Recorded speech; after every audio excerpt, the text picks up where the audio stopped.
Welcome back. Glad to have you here.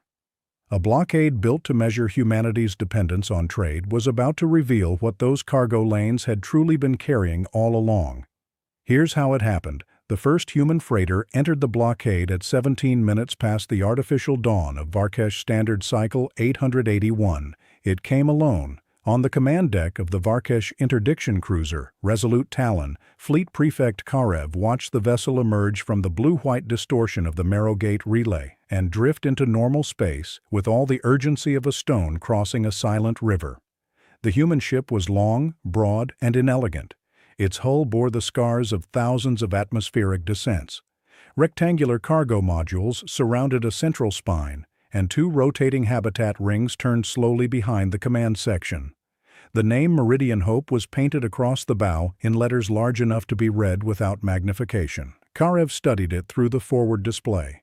"Only one ship," he said. His tactical officer, Sub-Prefect Talvera, lowered her narrow head. "Only one, Fleet Prefect. No escorts, no weapons signatures beyond civilian debris deflectors." Karev flexed the six-jointed fingers of his right hand over the rail. The Varkesh had closed the route 3 days earlier with 180 warships, 900 autonomous sentry platforms, and a lattice of interdiction fields extending across nearly 4 million kilometers. No civilian captain could mistake what awaited them. The blockade was not hidden. It was a declaration. For nearly 700 years, the Varkesh Dominion had controlled trade by controlling fear. Its fleets rarely needed to destroy merchant vessels. The sight of Varkesh armor was usually enough. Commerce depended upon prediction, and prediction depended upon survival. A trader who risked cargo, crew, and ship for pride did not remain a trader for long. The humans, according to every economic analysis Karev had reviewed, were even more dependent upon commerce than most. Their settlements occupied 96 inhabited systems, but only 12 were self-sufficient. Grain moved from agricultural moons to industrial colonies. Medical compounds traveled from orbital laboratories to frontier habitats. Fusion catalysts crossed hundreds of light-years before reaching the stations that needed them. Block the route, the Dominion's economists had concluded, and humanity would bend. The Marrowgate corridor carried nearly 1/4 of all human interstellar shipping. It connected the prosperous inner systems to a chain of young colonies extending toward the Perseus Dark. 8 billion humans depended, directly or indirectly, upon the vessels passing through it. Karev had expected diplomats within hours. He had expected concessions within days. Instead, a freighter had arrived. The communications officer turned toward him. "The human vessel is transmitting a civilian identification packet and requesting passage." Karev's throat plates tightened in amusement. "Open the channel." The main display changed. A human woman appeared, seated beneath the muted lights of a civilian bridge. Silver threaded her dark hair, and a pale scar crossed one eyebrow. Her expression held neither anger nor fear. "This is Captain Elena Marwick of the civilian freighter Meridian Hope," she said. "We are carrying protected humanitarian cargo under Article 9 of the Concord of Civil Passage. We request immediate transit through the Marrowgate corridor." Karev leaned forward. "The Varkesh Dominion does not recognize the authority of human commercial articles in disputed space," he said. "You will reverse course and return to your point of origin." Captain Marwick glanced toward someone outside the transmission frame.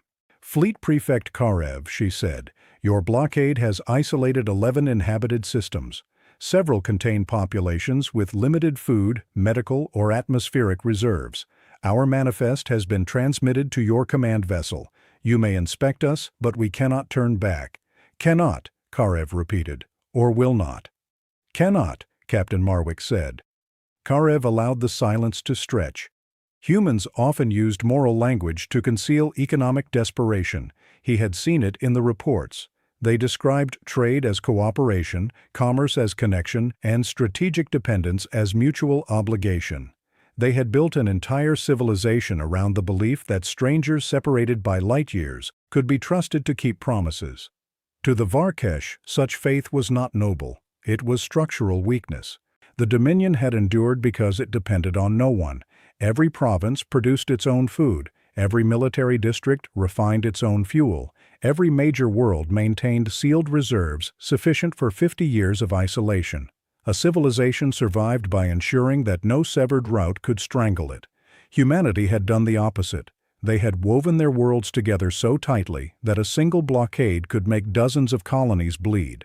Karev examined the freighter's transmitted manifest. Agricultural machinery, atmospheric repair systems, medical fabrication units, water purification membranes, emergency rations, nothing that justified defying 180 warships. He looked back toward Captain Marwick. "You have 10 minutes to alter course," he said. "After that, your engines will be disabled." The human captain did not move. "There are 42,000 civilians aboard Meridian Hope," she said. For the first time, the command deck became completely still. Karev slowly turned toward Talvera. The tactical officer's hands moved across her console. "Scans are inconclusive. The cargo modules are shielded against radiation. Internal heat patterns are irregular." Karev faced the human captain again.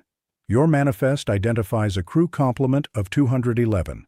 "Our crew complement is 211, Captain Marwick replied.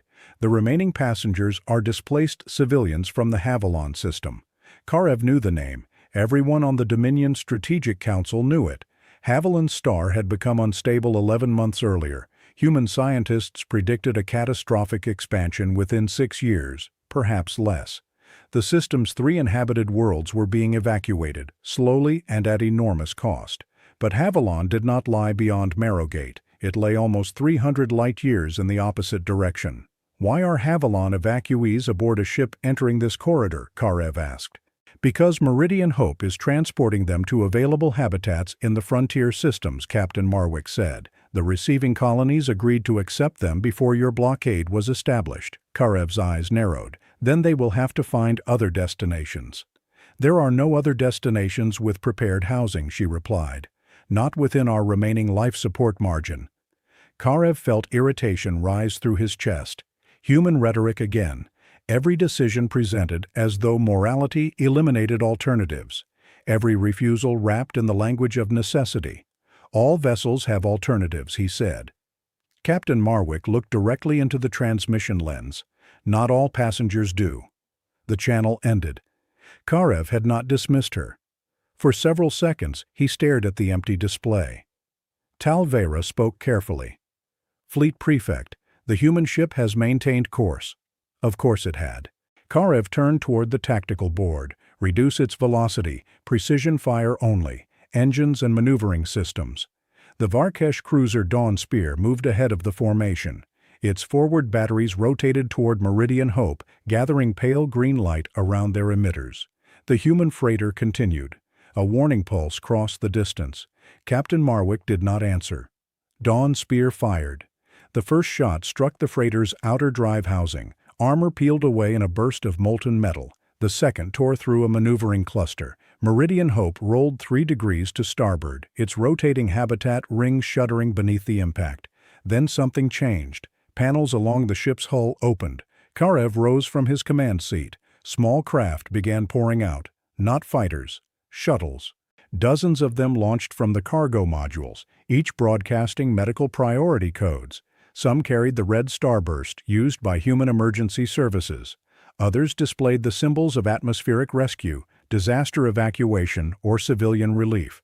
The freighter's cargo modules were not cargo modules, they were habitation decks. The tactical display filled with life signs. Talvera's voice dropped. "Confirmed population," she said. 42,411. The shuttle spread away from the damaged freighter as its main engines faded.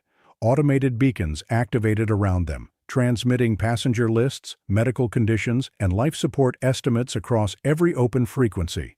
Children, elderly passengers, Havilon engineers, families from cities already being dismantled beneath a dying sun. Karev watched the information flood his systems. Captain Marwick's face returned to the main display. The feed flickered with interference. Smoke drifted behind her. "Meridian Hope has lost primary propulsion," she said. "We are declaring a vessel-wide emergency. Under interstellar rescue law, all nearby ships are required to render aid." Karev stared at her. "The Varkesh Dominion recognizes no human jurisdiction here." "This is not human jurisdiction," Captain Marwick replied. "It is older than either of our governments." Karev knew the law she meant. The Covenant of Open Void had been signed nearly 3,000 years earlier, long before humanity reached the stars. Even the Varkesh Dominion observed it, though usually as a ceremonial relic. A vessel in distress could not be attacked. Civilian survivors could not be abandoned if rescue remained possible.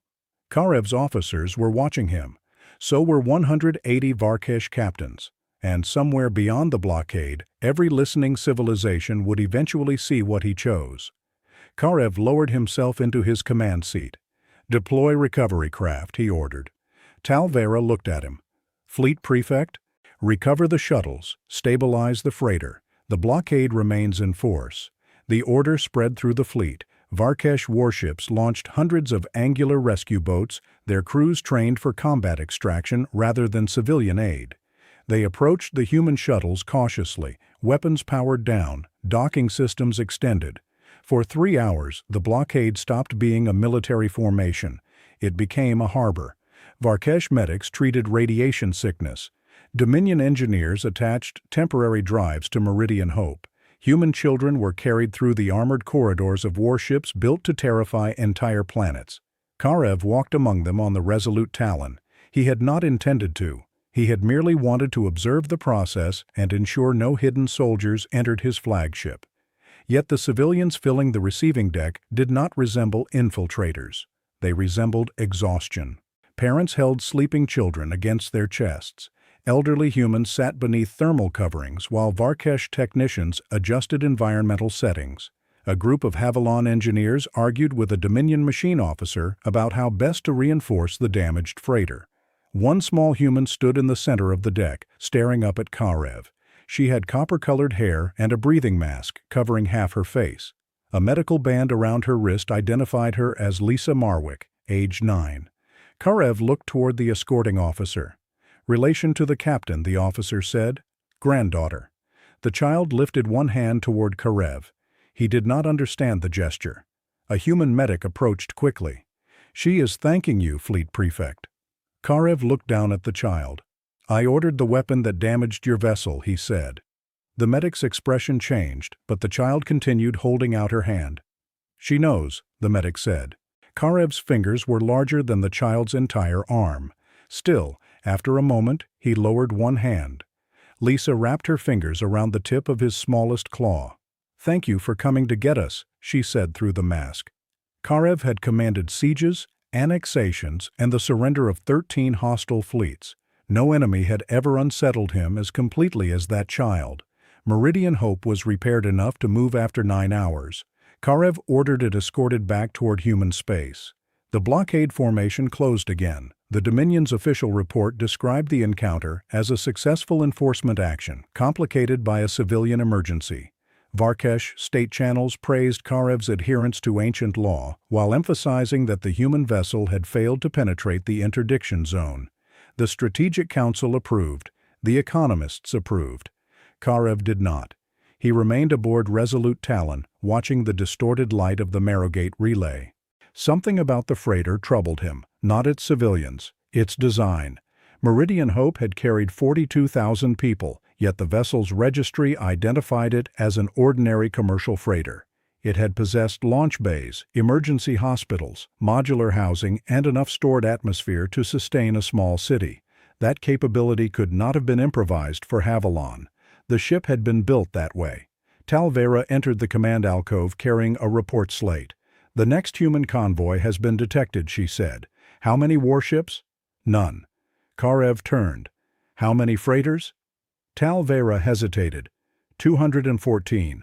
The convoy emerged 6 hours later. Human ships filled the edge of the tactical display. They came in rows, descending from relay distortion with engines burning at civilian thrust. Their hulls were painted in 100 commercial colors. Some belonged to shipping cooperatives, others to mining corporations, agricultural unions, independent captains, or planetary governments. None carried military weapons. Every vessel transmitted the same request: protected humanitarian passage. Karev stood at the center of his command deck as the manifests arrived. The freighter Golden Orchard carried seed vaults, hydroponic farms, and 18,000 agricultural refugees from 3 failed settlements. The bulk carrier Arcady Dawn carried an entire orbital hospital, including 900 medical personnel and patients evacuated from a moon struck by a biological disaster. The tanker Blue Lantern carried water for a colony whose comet harvesting array had been destroyed. The ore hauler Forager's Pride carried no ore at all. Its cargo chambers contained modular shelters, heating systems, and 31,000 civilians from a habitat damaged by tectonic collapse. Ship after ship, manifest after manifest. Humans displaced by disaster, accident, stellar instability, famine, disease, or the slow abandonment of worlds that could no longer support them. Karev's throat plates remained rigid. They cannot all require passage through Marrowgate, he said. Tal Vera studied her data. Their declared destinations are spread across 9 frontier systems. The route is legitimate. The Dominion expected the trade corridor to carry machines, minerals, and wealth. Instead, the ships approaching the blockade carried people. Karev opened a fleet-wide channel. Human convoy. This is Fleet Prefect Karev of the Varkesh Dominion. The Marrowgate corridor is closed. Alter course immediately. The response came from Captain Ibrahim Vale aboard the lead freighter Atlas Horizon. His face appeared on the display. He was broad-shouldered, gray-bearded, and dressed in the blue jacket of the Human Civilian Transit Authority. Fleet Prefect, Captain Vale said. Every vessel in this convoy is operating under emergency relocation status. Our destinations cannot be reached safely by any alternate route. Your species has dozens of inhabited systems, Karev replied. Relocate your passengers elsewhere. We did, Captain Vale said. That is where we are taking them. Karev's fingers tightened around the command rail. This corridor is under Dominion interdiction. Then inspect us, Captain Vale said. Search every deck. Verify every passenger. But these ships must pass. Behind the captain, Karev could see a bridge built for civilian work. Navigation charts, cargo schedules, maintenance reports.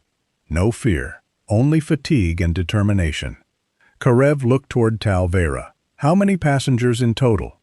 The tactical officer examined the figures twice before answering.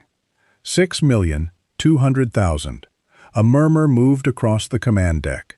6 million civilians aboard 214 ships. Karev understood the trap. The humans had not threatened him. They had not challenged his fleet with warships. They had sent civilians into the blockade, knowing the Dominion could not attack without violating the oldest law shared by the civilized galaxy. He faced Captain Vale. You have weaponized your refugees. The human captain's expression hardened. No, Fleet Prefect. We gave them passage. You knew we could not fire. We hoped you would not. That is not the same thing. Captain Vale leaned toward the transmission lens. It is exactly the same thing to the people aboard these ships. Karev terminated the channel. Tal Vera approached him. We can hold them here. The blockade prevents passage, but we are not required to attack. For how long? The tactical officer studied the manifests. Several ships have limited reserves. The tanker Blue Lantern must reach Kelvis Colony within 8 days.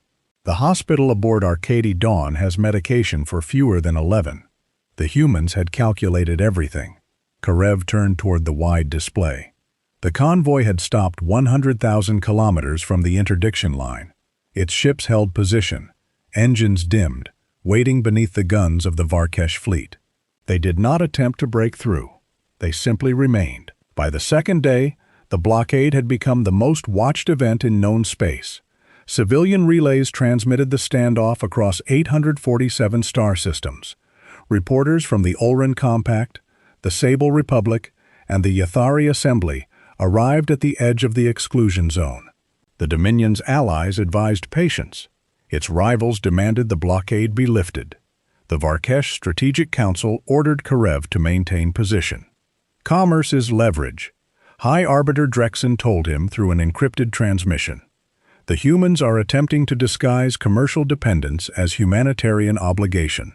There are more than 6 million civilians aboard the convoy, Karev said. There are civilians aboard every human city, Drexen replied. That does not make their worlds immune to pressure. These ships are not carrying trade goods.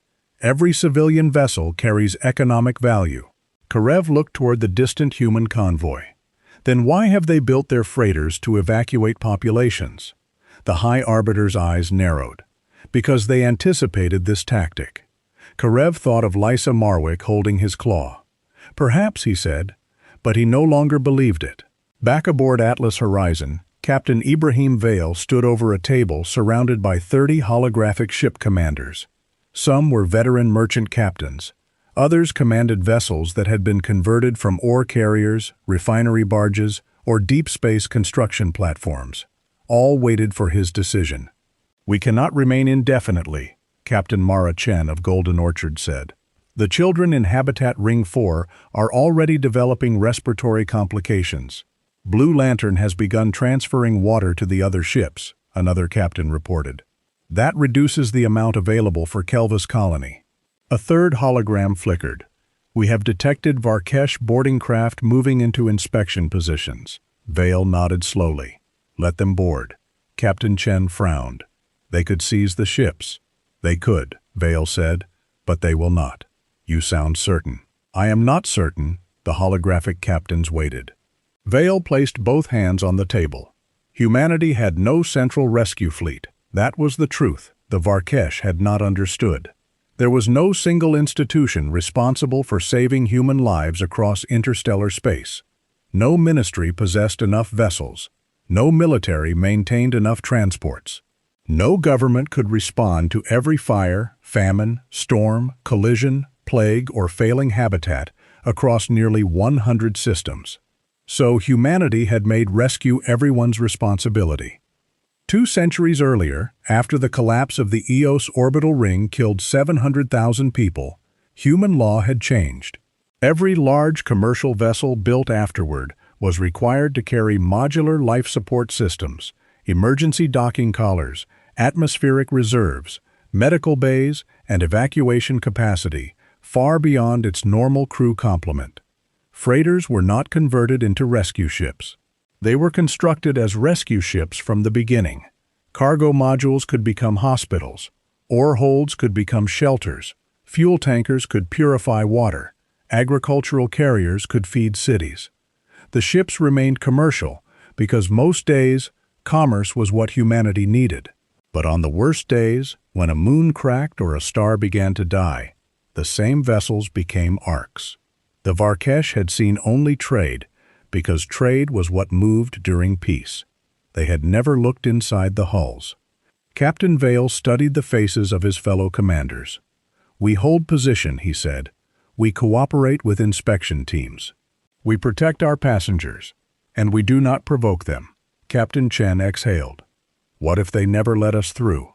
"Then we begin transferring the highest-risk passengers to the Varkesh ships." Silence followed. "You believe they will accept them?" someone asked. Vale remembered the reports from Meridian Hope. "I believe their soldiers pulled 42,000 strangers from damaged shuttles after their own weapons created the emergency," he said. "That means there is still a line they will not cross. And if their leaders order them to cross it?" Vale looked toward the viewport, where the Blockade's warships appeared as distant points of green light. "Then we remind them what the line is made of." Varkesh inspection teams boarded the convoy. They expected hidden weapons. They found classrooms. They found children learning beneath temporary lights, while their parents slept in converted cargo bays. They found gardens growing in stacked hydroponic trays. They found exhausted medical teams treating patients whose records had been transmitted honestly and in full. On Golden Orchard, Varkesh Lieutenant Ashar Kell entered a chamber that had once stored agricultural drones. It now contained 4,000 sleeping platforms arranged in precise rows. A human engineer named Sophia Reyes guided him through the vessel. "Where is your cargo?" Ashar Kell asked. "All around you," Sophia replied. The lieutenant glanced across the sleeping civilians. "These are passengers. Today, yes. What did this compartment carry before? Harvest machines. And after you deliver these passengers? Probably soil processors." Ashar Kell paused beside a reinforced wall containing emergency air systems. "Your vessel was designed for this conversion. Every large human freighter is." The lieutenant turned toward her. "Every freighter?" Sophia nodded. Everyone built under the civilian preservation standard. Why? She looked genuinely confused by the question. Because accidents happen. Ashar Kel had served aboard Dominion vessels for 19 years. Varkesh doctrine required every warship to possess survival compartments for its crew. Civilian transports carried only what regulations demanded. Commercial vessels carried even less. The idea that an ore hauler might be built to save a city seemed economically irrational. How often is this capacity used, he asked. The full conversion? Not often. Maybe once or twice during a ship's service life. Then most of the equipment is wasted. Sophia looked across the sleeping passengers. Not when it matters. The inspection reports reached Resolute Talon one after another. No weapons, no hidden troops, no military cargo. Only civilians and the systems required to keep them alive. Karev read every report. The blockade was meant to prove that humanity's interconnected civilization was fragile. Instead, it had revealed that the same network carried its wounded away from danger. Trade routes were not veins feeding human wealth. They were lifelines. High Arbiter Drexen called again on the fourth day. The convoy must be dispersed, he said. The Dominion cannot permit humanitarian designation to become immunity from strategic pressure. How do you propose we disperse it? Disable the lead vessels. There are civilians aboard. Then remove the civilians first. Karev stared at the High Arbiter. 6 million of them? Use the blockade fleet. Transfer them to Dominion custody and impound the ships. Our vessels cannot support that population. Then separate the convoy. Allow a limited number through and turn the rest back. Their destinations have prepared for specific populations. Separating them may collapse the relocation plan. Drexen's throat plates darkened. You are beginning to speak like a human administrator. Karev felt something cold settle inside him. I am speaking like the commander who must carry out your orders. Your duty is not to admire the enemy's logistics. They are not behaving like an enemy. They are defying the Dominion. Karev looked toward the human ships. No, High Arbiter. They are continuing a rescue operation. The transmission went silent. Then Drexen said, You have 12 hours to clear the corridor. The channel closed. Karev remained motionless. Talvera stood nearby. The order is direct. I am aware. Will you carry it out? Karev looked toward her. What would you do? The tactical officer's breathing slowed. Varkesh subordinates were not invited to question strategic orders. Yet Karev had asked. Talvera glanced toward the passenger manifests displayed beside them. My doctrine instructor taught that control of movement is control of civilization, she said. A species that cannot move food, fuel, or citizens cannot resist. That is why the blockade should work. But the humans are moving citizens because other citizens chose to carry them. No authority compelled these captains to come. Karev studied her. You reviewed their contracts? Yes. And? Many are operating without payment. Several abandoned profitable routes to join the evacuation. Golden Orchard's crew voted to forfeit an entire season's revenue. Karev looked back at the convoy. Why? Talvera's answer was quiet. Because someone had to come.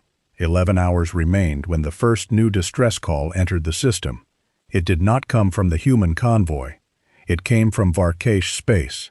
A Dominion colony transport named Blessed Continuance had suffered a reactor containment failure near the outer edge of the Marrowgate system. The vessel carried 78,000 settlers bound for a newly annexed world. Its distress signal reached every ship. Talvera turned sharply from her console. Blessed Continuance has lost primary power. Radiation is spreading through 3 habitat sections. Escape craft are launching, but their drives are failing. Karev's hands moved over the tactical display.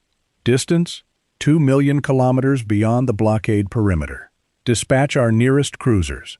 The nearest division is maintaining the eastern interdiction lattice. Break the lattice.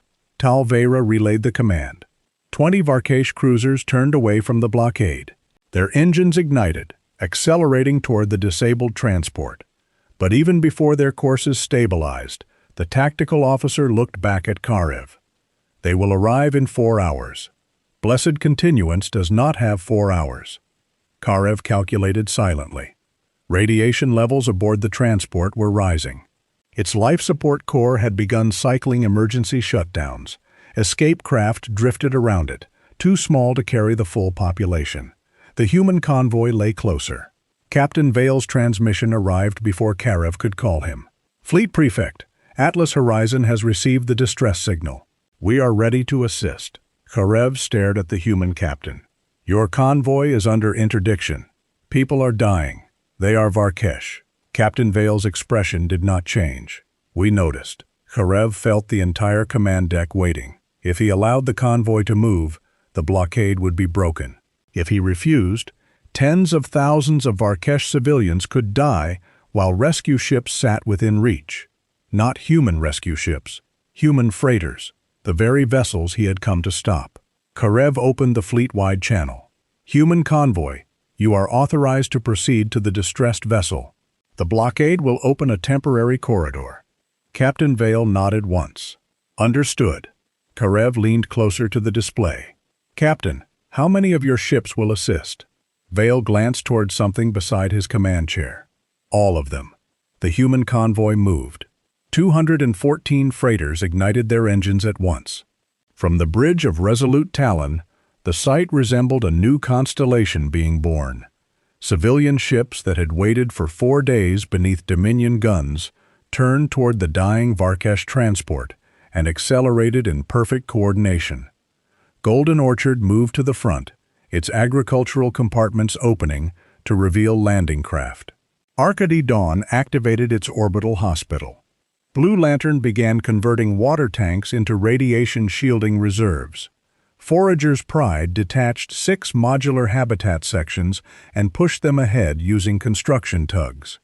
Atlas Horizon coordinated the operation through a civilian traffic network. No admiral commanded them. No military formation bound them. They moved because a distress signal had been heard. Karev followed aboard Resolute Talon. When Blessed Continuance appeared on the forward display, its hull was burning. A plume of ionized gas extended for 40,000 kilometers behind the transport. Emergency lights flickered across its habitation rings. Hundreds of escape craft drifted nearby, some spinning, others barely maintaining power. The first human freighters arrived within 90 minutes. They did not slow. Golden Orchard passed within 500 meters of the damaged transport and released 300 rescue shuttles. Arcady Dawn deployed docking bridges while its medical teams prepared for mass casualties.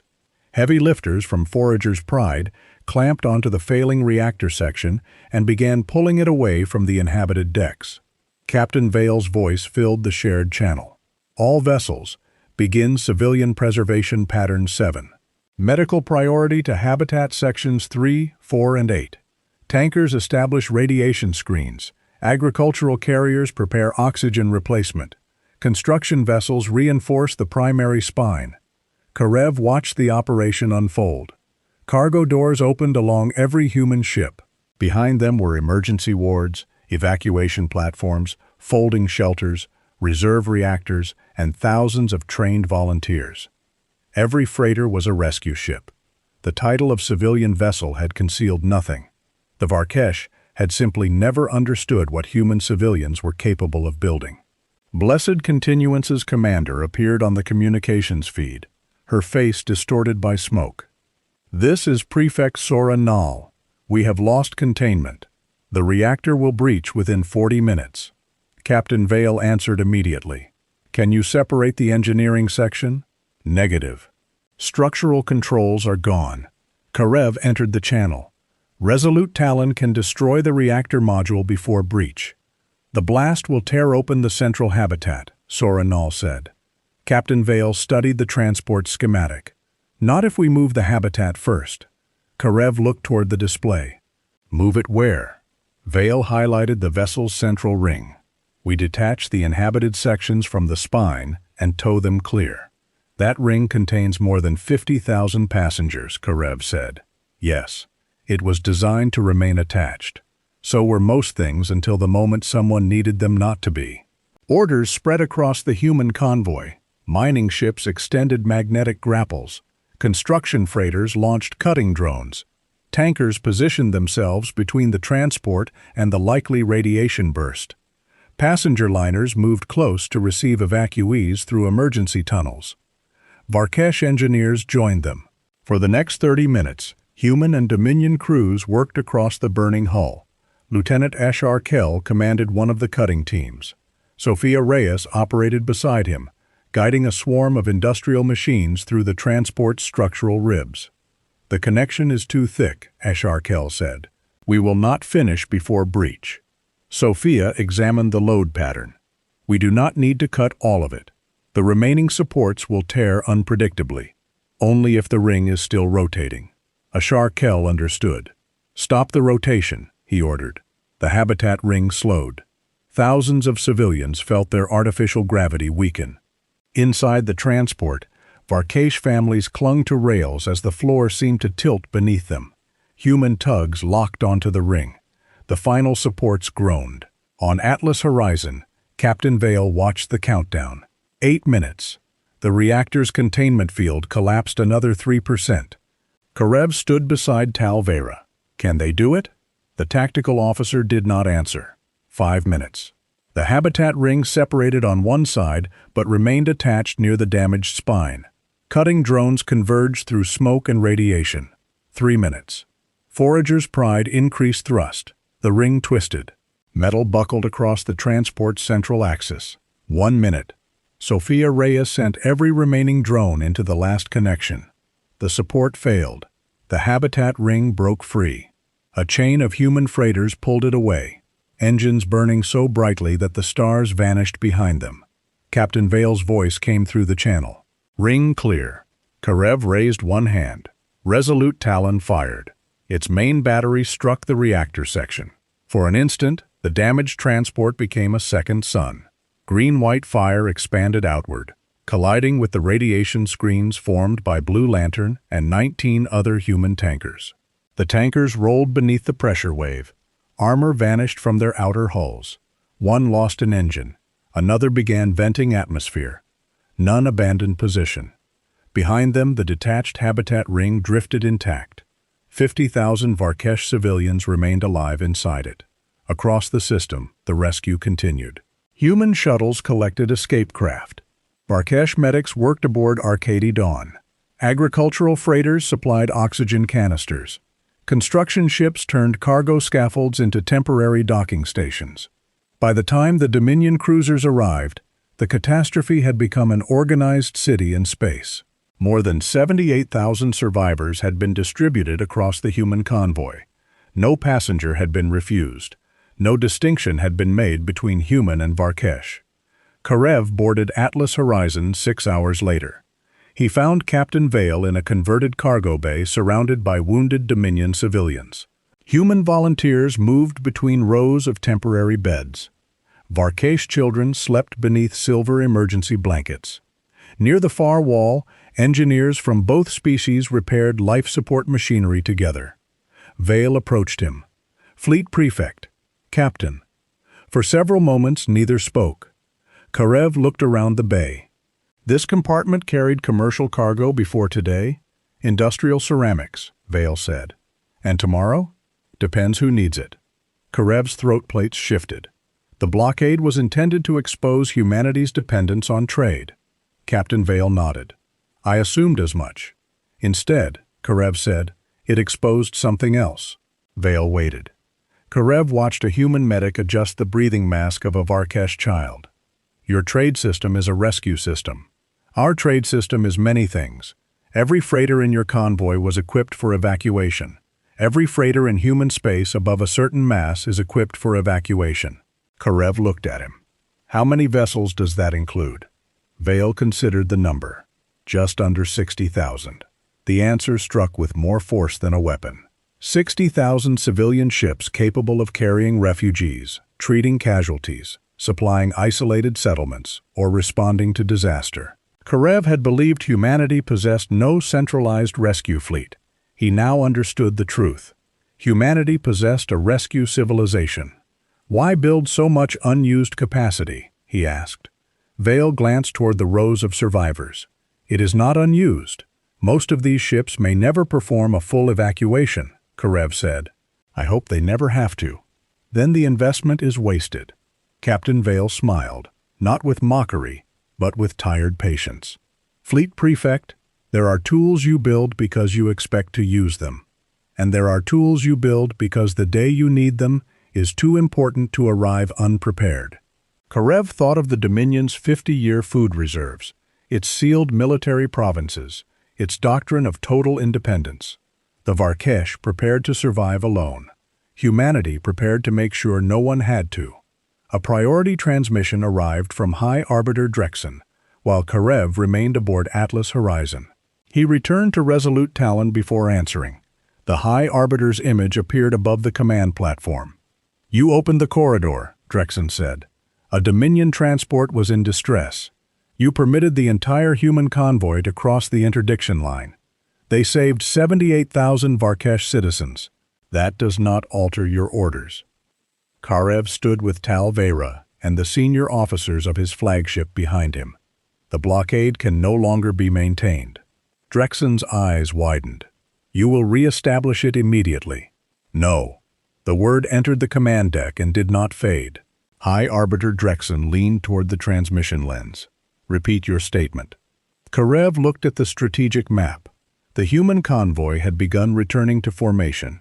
Some ships carried Varkesh survivors who would remain aboard until replacement transport arrived.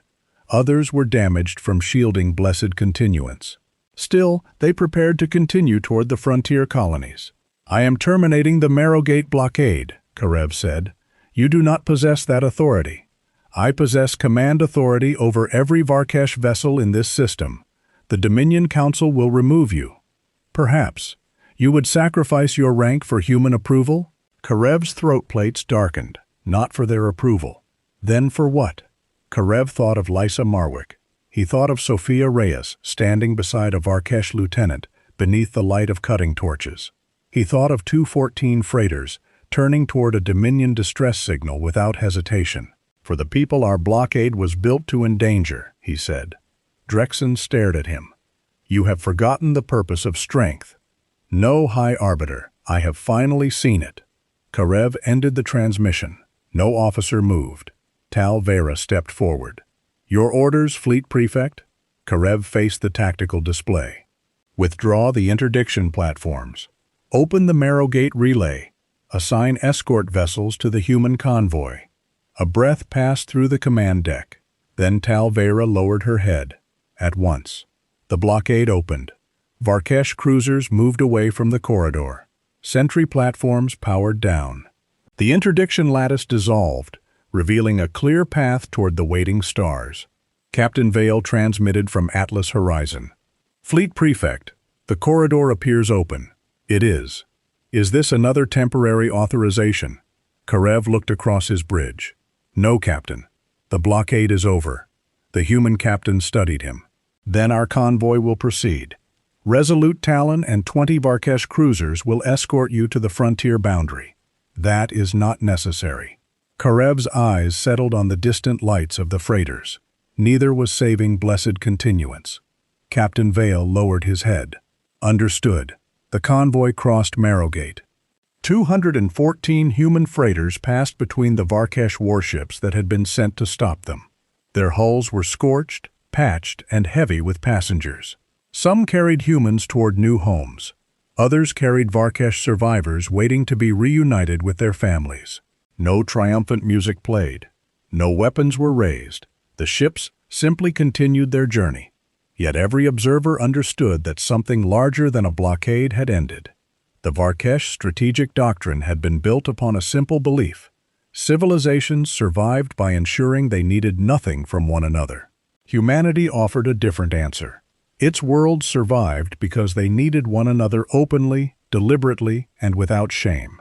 The Marrowgate crisis transformed both species. Fleet Prefect Karev was removed from active command 11 days later, but the Dominion Council did not imprison him. Public records of the Blessed Continuance rescue had spread too widely. Millions of Varkesh citizens had watched human crews risk their ships for strangers. The Council could condemn disobedience. It could not condemn the lives that disobedience had saved. Karev later became the Dominion's first commissioner of civilian preservation. Tal Veyra commanded a new Varkesh emergency fleet, built from converted military transports. Lieutenant Ashar Kell helped write the Dominion's first law requiring commercial vessels to carry modular evacuation systems. Human engineers provided the designs. Captain Ibrahim Vale returned to civilian service. Atlas Horizon resumed transporting industrial ceramics. Golden Orchard carried harvest machinery to 3 frontier planets. Blue Lantern spent 2 years under repair before returning to the water routes. Meridian Hope continued evacuating the Havilon system until the final settlement was empty. Captain Elena Marwick and her granddaughter watched the dying star from a safe distance aboard the same vessel the Varkesh had once tried to turn away. Across known space, freighters continued to move. They carried ore, they carried grain, they carried medicine, fuel, machines, letters, animals, memories, and people searching for a place to begin again. To most observers, they still looked ordinary. That was the wonder of them. Humanity had not hidden warships beneath civilian hulls. It had hidden hospitals inside cargo bays. It had hidden lifeboats inside mining vessels. It had hidden entire cities of refuge inside the machinery of commerce. The Varkesh had blockaded a human trade route, expecting to discover how quickly humanity would surrender when its worlds were separated. Instead, they discovered that every freighter was a rescue ship, and wherever one human vessel could still reach another, no world in the darkness had to face the end alone.